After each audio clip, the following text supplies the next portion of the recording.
Hi, I'm Dano, and this is part 2 of my 3-part series, The Ultimate Guide to Playing Piano for Complete Beginners. Last time we went over some basic fundamentals of music, including what music really is, how a piano makes tightly stretched strings vibrate, and how rhythm is part of the ever-flowing river of time. This time, we'll dive a little bit deeper into the complex language of music, but along the way, we'll still be learning how to play a new song on the piano. A good song too, not some baby bullshit thing. This week, we'll be learning how to play Don't Stop Believin' by Journey. Yeah, for real. Even if the only piano you've ever played was by following along with me in part 1 of this series, you'll be learning how to play the main chunk of Don't Stop Believin', including the awesome piano intro everybody knows and loves. If you play this at a party, you'll definitely be drowning in it, so let's get started. Okay, the first thing we're going to need to know is that unlike in last week's song, Lean on Me by Bill Withers, click here to watch it, where both hands were playing the same rhythms the whole time like this, in today's song, we're going to be playing different rhythms in each hand. I know that probably sounds like trying to floss in a straitjacket, but don't worry, it's not that complicated. Here's what we're going to do. Remember in the last video how we learned that beats are usually grouped into clusters of 4, each one being called a bar or measure? Well, it's true for this song too. So I'm going to put 8 empty bars up here on the screen, and this is all we're going to need for the majority of the entire song. These 8 bars just repeat all throughout the intro and the verses of the song. Not bad, right? Okay, so let's start filling them in. First, I'm just going to make a mark representing each beat of the song. So each of these bars gets 4 beats each, like this. Now the thing is that I could divide this bar up into smaller or larger chunks of time, but they have to be equal to the time occupied by these 4 beats. It's sort of like how you can divide a dollar up into 10 dimes, or 20 nickels, or 2 quarters and 5 dimes. They're all equal to the same amount of money. It's the same with the beats in a bar of music. You can play lots of short, fast beats, or one long beat that takes up the whole bar, but they have to be the equivalent of these 4 beats. For Don't Stop Believin', our right hand is going to play the same rhythm the entire way through the song. And that rhythm is, we're going to play every beat and every beat that falls in between these beats. So usually we count the beats out by number, like 1, 2, 3, 4, and by convention we call the beats in between these and. So like 1 and 2 and 3 and 4 and, okay? So that's the rhythm that our right hand is going to be playing throughout the song. Hold on there, Drongo. Are we just going to plunk our right hand up and down 8 times for every bar of music in the entire song? Because that sounds boring as f***. Who the hell are you? I don't know, who the hell are you? What? Well, I'm not leaving until you answer my question.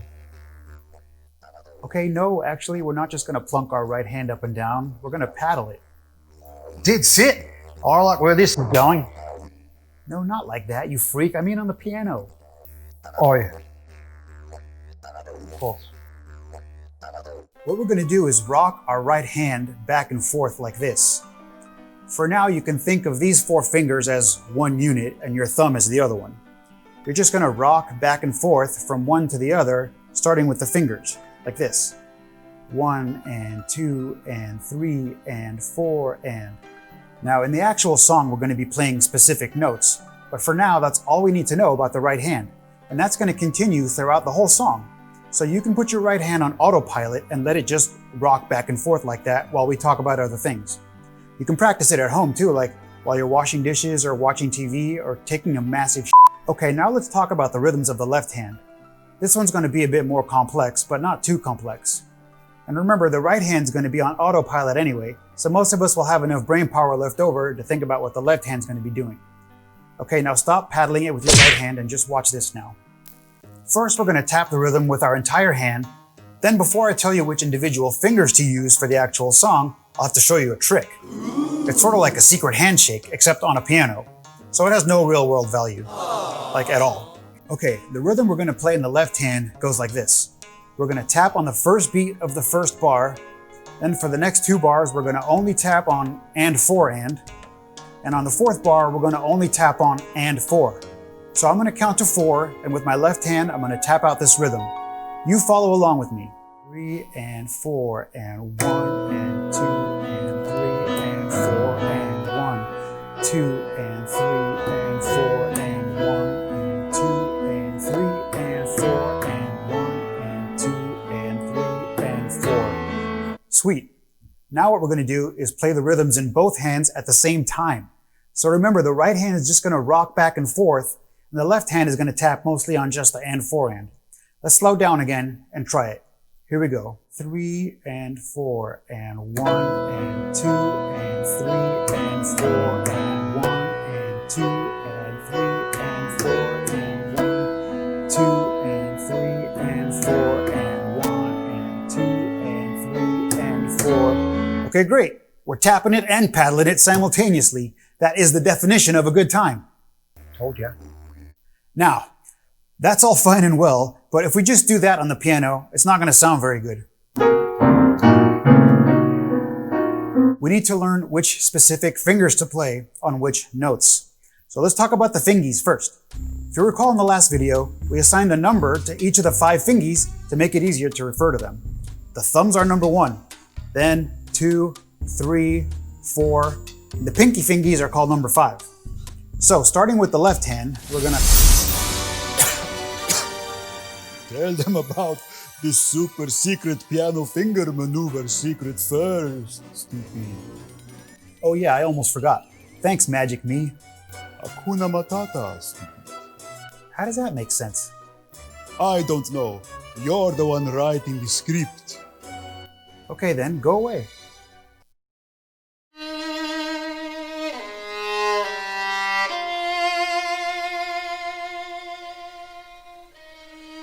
Okay, the super secret magic finger thing you need to know is that sometimes you'll need to move your hand to a different position while a note is being played. That is, while holding down a key and not letting go, you have to move your hand to another position up or down the keyboard. That sounds impossible, right? How could I move my hand from here to here while still holding down a note that I played with one of the fingers on that hand that has to move? Well, all you have to do is just hold down the note with another finger or several other fingers as you move your hand. And the secret is that nobody else will give a shit. That's great, Magic Me, thanks. Show them, stupid. For the first bar, you're going to have your hand in this position with the pinky on this note here. Don't worry about the specifics yet, just watch what I'm doing. Then for the next 3 bars, your hand will be in this position with the pinky here. But while you're transitioning from here to here, this note must be held down the whole time. So what we do is play it with the thumb finger, since that's where the note falls while in this position, but then continue to hold it down with each successive finger as we move to the new position like this. And now we're in the new position, ready to play the next part. Easy, right? And a super secret trick. Like, I'll bet none of the living presidents of the United States even know this trick. It is so secret. Okay, now let's get back to learning which fingies to play when for the left hand. I'm going to put the rhythms back up on the screen here, and above each beat where you're supposed to play something, I'll put the finger number above it, like this. Let's practice this 2 times. First, without the super secret service whatever, then with it. Here we go. 3 and 4 and 1 and 2 and 3 and 4 and 1 and 2 and 3 and 4 and 1, 2 and 3 and 4 and 1 and 2 and 3 and 4. Okay, that may or may not have gone well. I don't know. I recorded this way before you started watching it, and that's not how time works. If it didn't go that well, just jump back and try it again. It shouldn't be too difficult to get used to in a relatively short amount of time. If it did go well, then I'm just going to show you where you have to do this secret fingy transition trick, and then we can practice it again a bit faster. The transition will be on the last note of the first bar. When we play that note, I want you to hold your thumb down, then quickly replace it with each successive finger until you get to the ring finger, number 4, without letting go of the key, like this. You're going to hold the thumb down and then replace it with each successive finger till you get to the ring. Ready? Let's do it together, a little bit faster.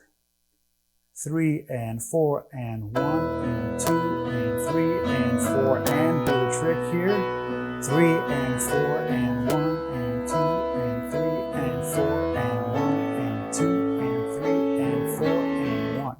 Okay, nice. We're getting closer to playing the world's most awesome 80s song. Let's play the same thing in the left hand that we just did, but now we'll add the right hand paddling to it at the same time. Don't worry, we don't have any specific notes to play in the right hand yet.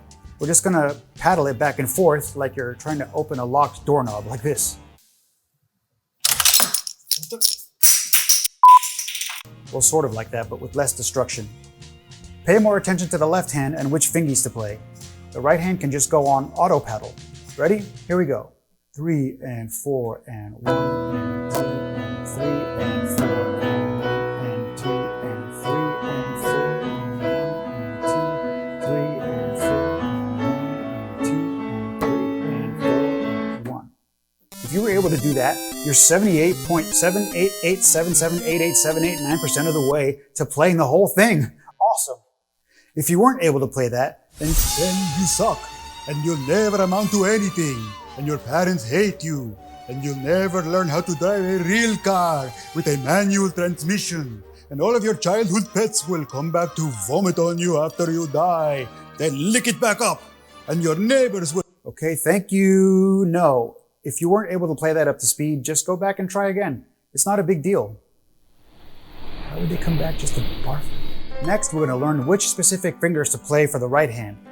After this step, we'll be in a position where we can practice the correct fingerings that we'll use to play the actual song for both hands together, anywhere you are at any time of day. We don't know which specific notes to play yet, so you don't have to worry about that. See? Just worry about playing the correct fingies at the correct time using both hands.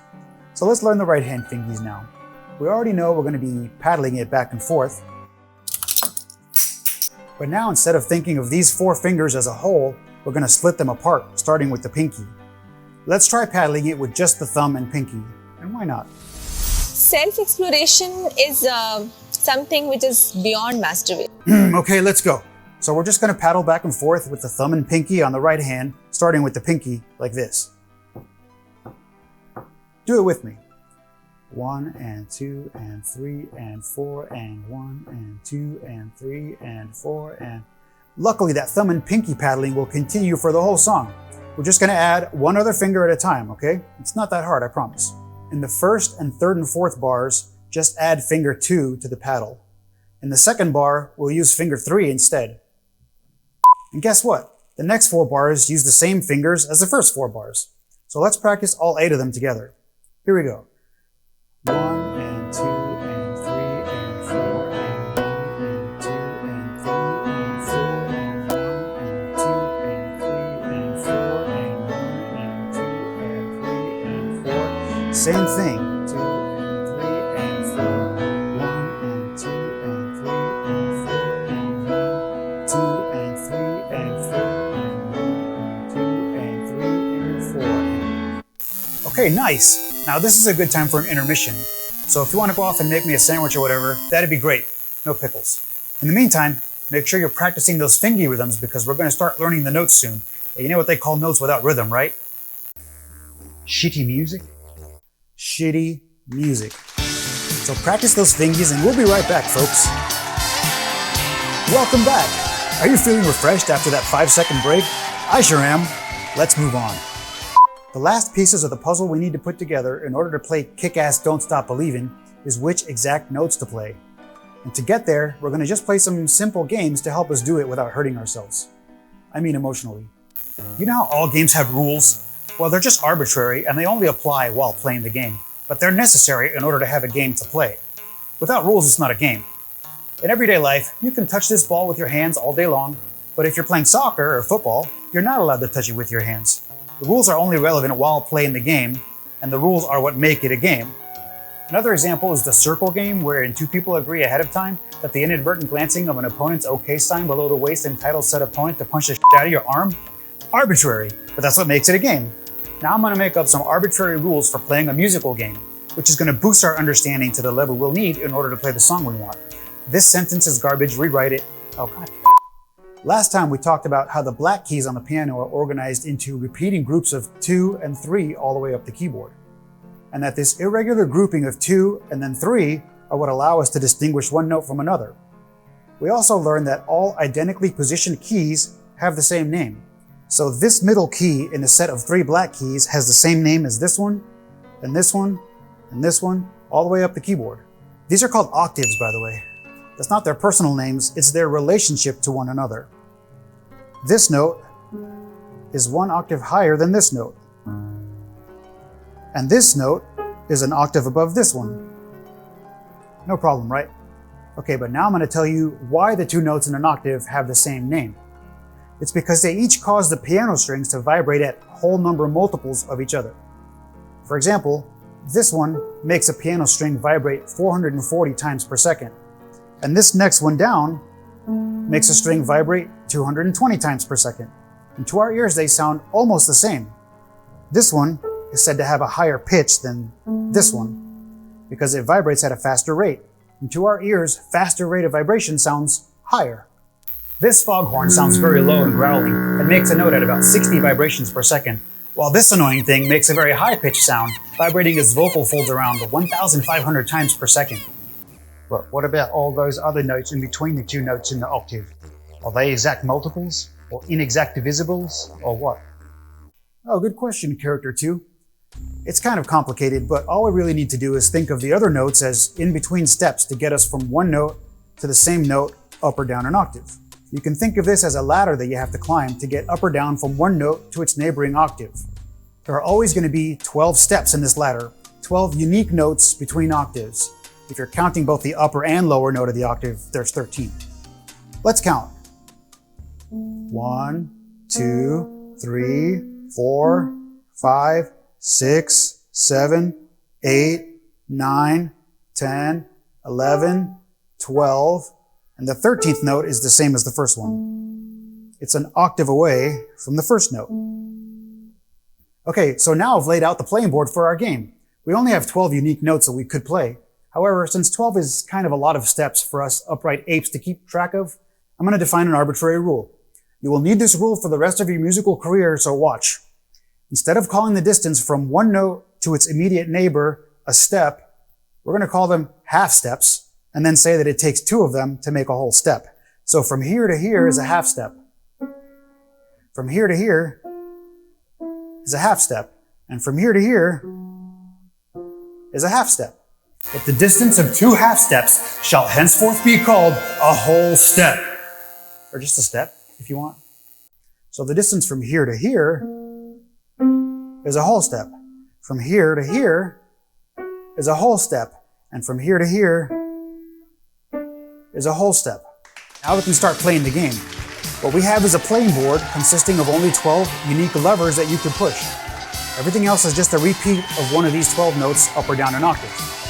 The object of the game is to climb your way up from one note to its neighboring octave, then use the notes to play a song.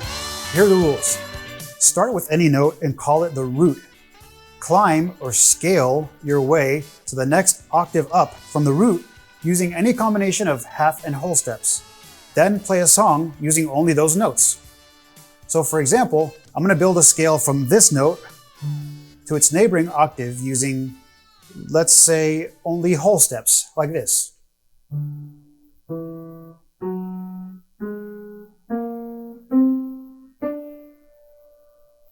That means that now I'm going to make up a song, but I can only use these notes. So not this one, or this one, or this one.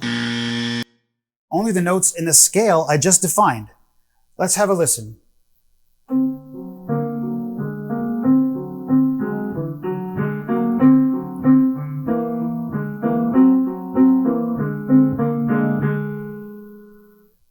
That was okay, but we can probably make up a better sounding scale. So let's try again. How about whole, whole, whole, half, whole, whole, half. So whole, whole, whole, half, whole, whole, half. Okay, let's see.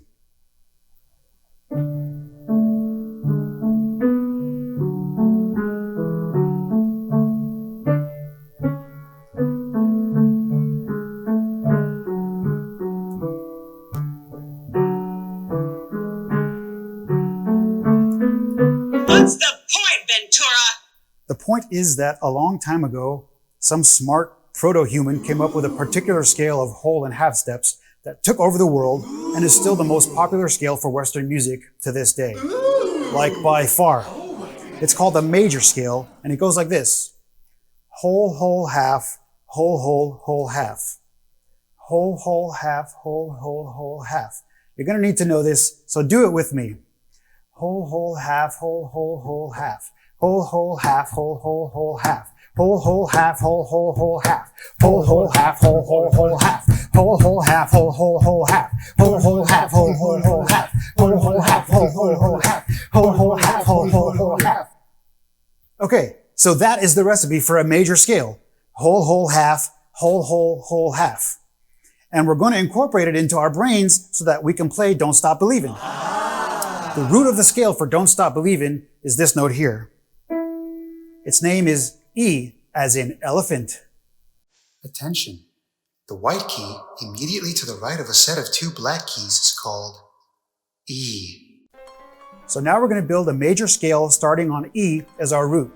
And that will tell us which notes we can and cannot play for Don't Stop Believin'. That is kind of magical, don't you think, Magic Me? Sorry. Starting here, we're going to go whole, whole, half, whole, whole, whole, half. So these are the notes we're allowed to play for Don't Stop Believin'.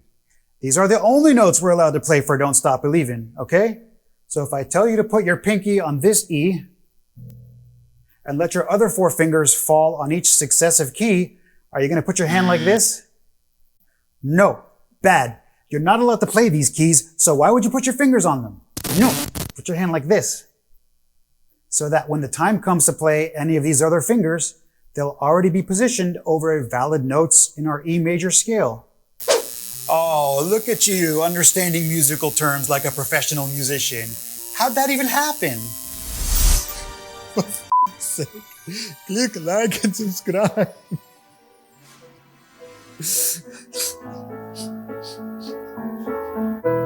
Video is so awesome. Okay, let's start with the right hand. We already know the patterns of the fingers. Remember, it's fingers 2 and 5 paddling against 1, the thumb, for every bar except the second one, where it's 3 and 5 paddling against number 1. So your right hand's going to go like this. Your pointer finger, number 2, is going to go on this E right here. Okay? Your pinky is going to go up here, and your thumb down here, an octave below. So the first bar goes like this. Then for the second bar, we're going to switch to finger number 3. So how do we know which key we're going to play? Is it this one? No. Is it this one? No. So this one is valid. These two are not valid. You can't play that in this song. So we know that the second bar is going to go like this. Okay, the first bar goes like this. The second bar goes like this. Third bar, same as the first. Now the fourth bar, you're going to move your pinky and thumb down 1 note, but your ring finger moves down 2 notes to here. It can't be this note. That's not in an E major scale. It can't be this note. That's not in an E major scale. But this one is, so it goes like that.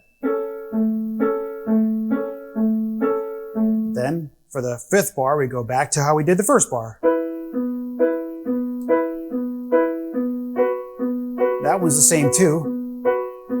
Now this bar is different. Instead of going back to this, we go to this. Okay, that's a valid note. That is in an E major scale. Okay, so the third bar, the second time around, or number 7, bar number 7, goes like this. Then the 8th bar is the same as the 4th one. So there's not that much different this time around than the first time around. Okay, the first bar is like this. Second bar, third bar, 4th bar, 5th bar, 6th bar, 7th bar, 8th bar. That's the whole song in the right hand, the whole way through.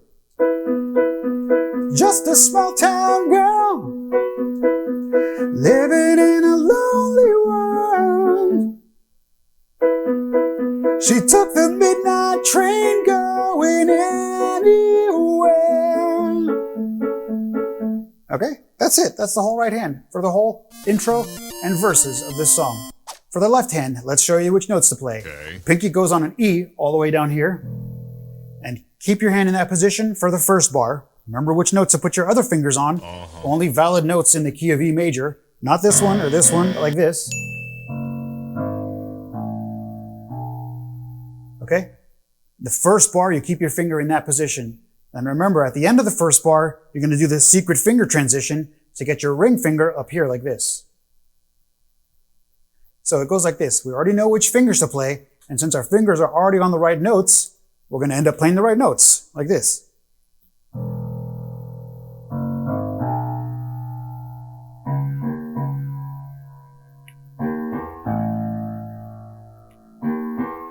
And then we go back to the root, which is an octave down from the last note on the fourth bar to the first note on the fifth bar is just down an octave. So yeah, our hands are not going to stay in position anymore because we won't be playing the right note. But it's just an octave. It's the E key. It's the same one that we've been playing all along. Okay? So then the fifth bar starts like this, just like the first bar.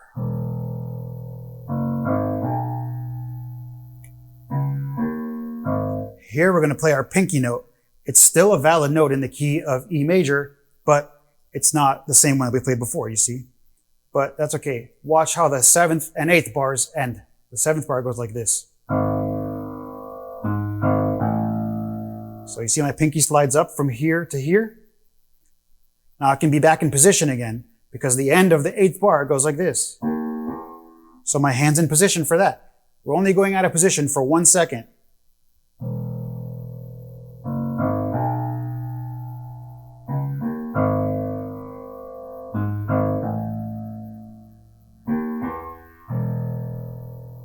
So I know that may sound confusing, but just watch it a couple times and practice it a few times, and you'll be playing both hands together in no time. It's not actually that hard. Watch, I'll do it slowly for you.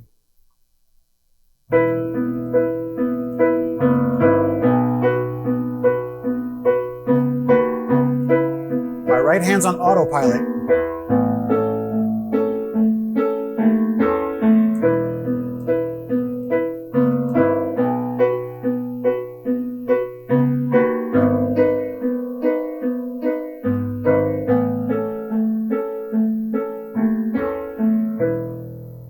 Okay? That's it. That's the whole verse. Watch. Just a small town girl living in a lonely world. She took the midnight train going anywhere. Again. Just a city boy born and raised in South Detroit. He took the midnight train going anywhere. That's the whole thing.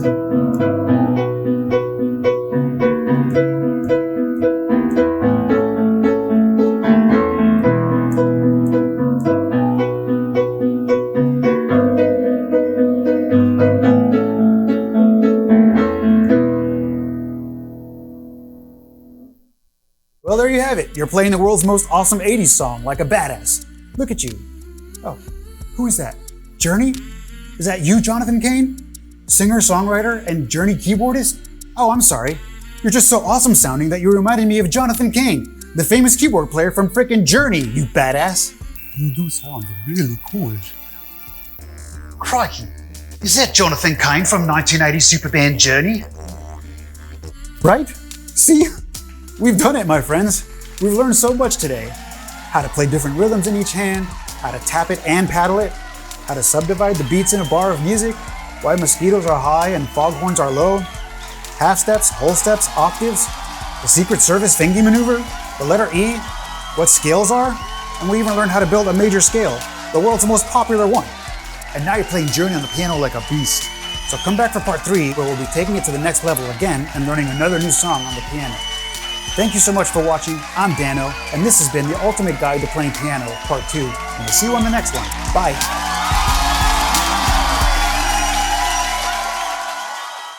The first thing we'll need to know, that's the wrong guy.